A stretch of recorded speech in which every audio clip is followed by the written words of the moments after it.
Amis internautes, bonjour. Nous sommes aujourd'hui le mardi 25 mars 2025. Nous vous disons bienvenue sur notre chaîne Auteur spirituel. Nous allons continuer avec vous sur les différends qu'il y a entre les États-Unis de Donald Trump, ou je dirais de préférence entre Donald Trump et les Européens. Nous avons vu une tension, une grande tension dans les relations entre Donald Trump et les Européens, les dirigeants européens.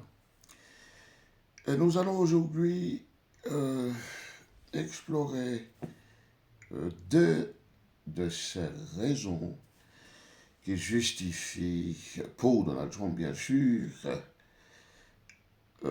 cette tension dans les relations qu'il entretient avec les Européens, qui jusqu'ici étaient des alliés et qui aujourd'hui ne semblent plus l'être. Je dis ne semblent plus l'être parce que nous n'avons aucune espèce de certitude encore, en dépit du fait en réalité que la plupart des journalistes du monde entier, mais notamment du bloc que j'appelle l'Occidentalia, en dépit du fait qu'ils veulent voir déjà une rupture avec une rupture de Donald Trump, bien entendu, avec l'Europe, et puis, je dirais, pour me reprendre, l'ensemble du bloc occidentalien. Et n'oubliez pas ce que je vous ai dit à propos de l'occidentalia.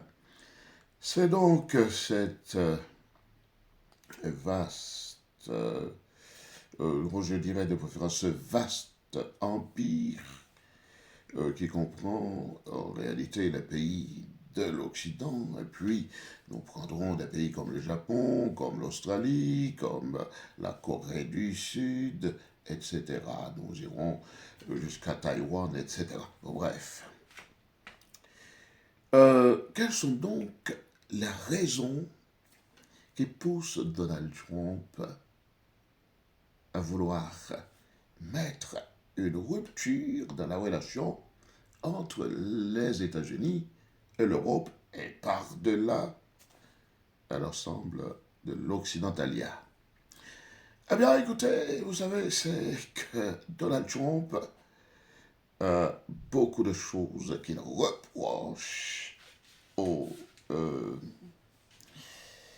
aux Européens ou à l'Occident dans son ensemble. Bon, quant aux Européens, nous venons de voir certaines informations sur la façon dont J.D. Vance aurait traité l'Europe.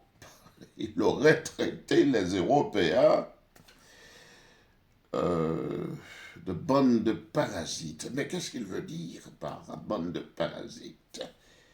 Bah écoutez, vous savez ce que c'est que disons, un parasite, c'est celui qui va se greffer sur autre que lui, afin de pouvoir subsister à travers lui, à travers ce qu'il peut tirer, disons, de cette autre entité. Euh, mais soyons un peu plus clairs. Nous savons que Donald Trump lui-même a toujours voulu que les Européens se responsabilisent en matière de dépenses en ce qui a trait à l'OTAN. Il a demandé un certain effort que les Européens n'ont jamais fait en réalité. Certain effort pour la dépense. Quand on voit, selon les chaînes mainstream, où qu'ils soient, qu'ils soient ici en Europe ou un peu partout aux États-Unis, on voit que les dépenses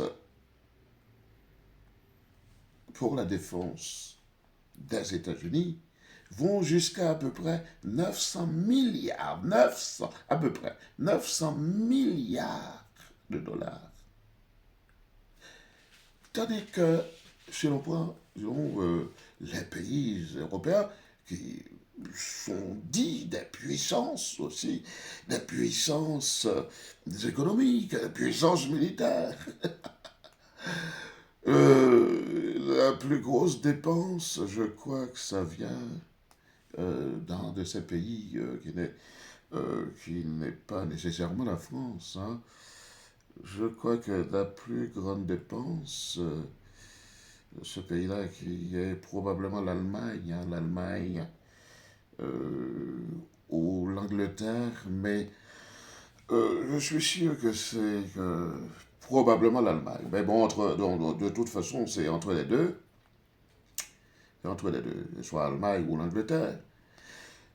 Ça s'élève à peine 68 milliards d'euros. Que sont 68 milliards par rapport à environ 900 milliards? C'est rien, c'est à peu près rien. Dans le cas de la France ne dépense pas plus de 60 milliards. Donc, quand J.D. Vance, qui exprime euh, le sentiment, ce que pense, oui, qui exprime l'idée de Donald Trump lui-même, eh bien, quand il veut traiter les Européens de parasites, c'est à cela qu'il fait allusion. C'est-à-dire à cette Europe, et d'ailleurs Donald Trump n'a pas cessé de le répéter depuis des années, c'est cette Europe-là qui s'assoit, qui s'occupe, disons, de ses affaires et qui va laisser aux États-Unis le soin d'assumer presque toutes les dépenses en ce qui a trait à l'OTAN. Donc, vous voyez qu'il y a ce contentieux, ah oui, il y a ce contentieux qui n'est pas bénin entre Donald Trump et les Européens. Mais la deuxième chose, et je ne vais pas plus loin parce que je ne veux pas être trop long, et puis il y a tellement de choses à dire sur cette relation qui s'effrite, cette relation qui s'évapore entre les États-Unis de Donald Trump et le reste de l'Occident ou de l'Occidentalien. Il y a tellement de choses à dire là-dessus que je vais plutôt dire les autres choses dans d'autres vidéos que je mettrai sur ma chaîne Auteur Spirituel. Oui, l'autre contentieux, parmi, disons, ces deux que je vous dis là, ici, dans cette vidéo-ci, ce n'est pas le dernier, non, il y en a beaucoup. Il y en a beaucoup, oui. C'est que Donald Trump, comme je l'ai signalé déjà dans la première vidéo, Donald Trump pense que le Deep State n'est pas seulement l'affaire des États-Unis. Que cet état profond appelé le Deep State dans l'anglais, dans l'américain, cet état profond est un état profond de tout l'occidentalien. Et Donald Trump reste convaincu que cet état profond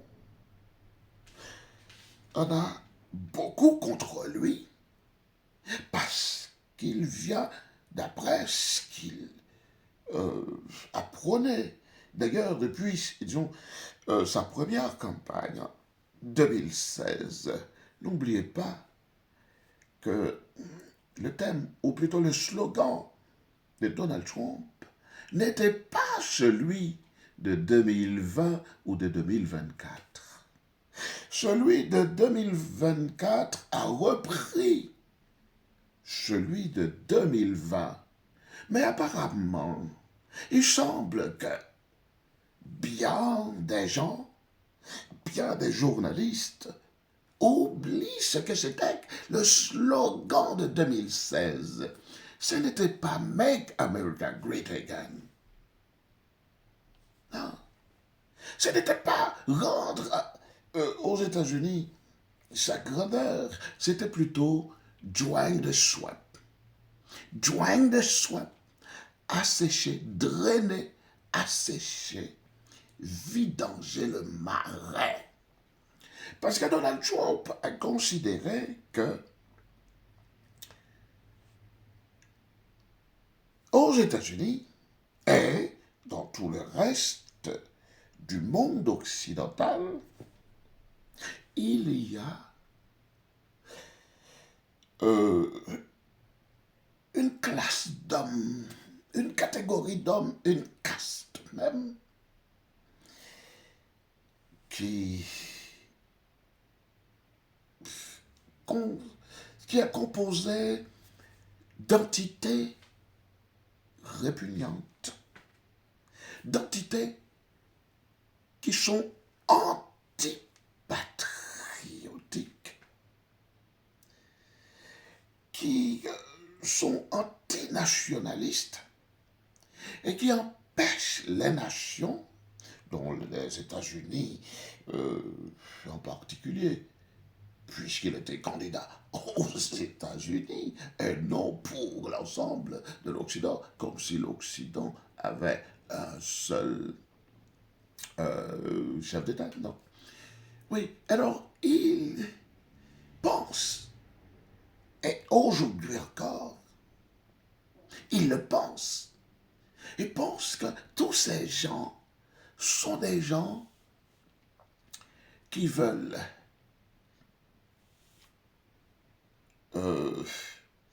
emprisonner. Et je ne dirais même pas qu'ils veulent. Ils pensent que ces gens ont emprisonné le peuple. Voyez-vous, ont emprisonné le peuple. Ils en ont fait même des esclaves, alors pourtant, eux-mêmes, ils se la coulent douce, un peu, pour parler dans un langage un peu familier. Eh bien, c'est cela. L'autre, le deuxième contentieux que je vous dis que Donald Trump a non seulement contre les Américains, ses propres compatriotes, les Américains, mais contre aussi le reste de l'Occident, qu'il croit s'être... Oui, il pense que, disons que ces gens-là, cette classe d'hommes, a fait comme une sorte de coalition contre lui, non seulement pour l'empêcher d'arriver au pouvoir depuis 2016, mais que ces gens sont ceux qui lui ont volé les élections de 2020. Ça, je le dis dans l'autre vidéo, la première vidéo que j'ai faite sur les questions. Est-il quoi que ces gens ont fait pas mal de choses, ont inventé, ont fabriqué, inventé pas mal de choses afin de lui voler, même pas de perdre, parce que Donald Trump ne pense pas avoir perdu les élections de 2020. Il pense qu'on les lui a volées. Est-il quoi que l'Europe notamment, mais c'est tout l'Occident, c'est-à-dire tout l'Occidentalien, il croit que l'Europe également a une responsabilité immense, ainsi que ses adversaires, que sont les Américains, ses propres compatriotes. Il pense que la responsabilité de l'Europe dans tout ce qui lui est arrivé est immense. Il le pense. Et même, voyez-vous, pour l'attentat qu'il avait subi, allez chercher, allez fouiller chez les partisans de Donald Trump, et vous allez voir qu'ils ont ce sentiment, que nourrit d'ailleurs Donald Trump, que cet attentat n'a pas été seulement l'affaire des Américains, mais de l'ensemble de l'Occident contre lui. Mes chers amis, je vais m'arrêter là parce que je ne veux pas continuer plus longuement. C'est les autres choses, les autres contentieux, les autres choses qui, d'après Donald Trump, entrent dans l'ensemble de tout ce que nous appelons les contentieux qu'il a contre l'Occidentalia. Ces autres choses-là, je veux revenir dessus dans d'autres vidéos. Je profite, avant de terminer, pour remercier tous ceux qui se sont abonnés à ma chaîne. Je vous remercie. Et je remercie tous ceux également qui m'ont écouté, qui ont vu la vidéo. Je continuerai à vous demander, à ceux notamment qui ne l'ont pas déjà fait, à vous abonner à ma chaîne et à partager mes vidéos de sorte à ce que le plus de monde possible puisse nous voir et s'abonner à notre chaîne. Je vous remercie mes chers amis et je vous dis à bientôt pour une autre vidéo.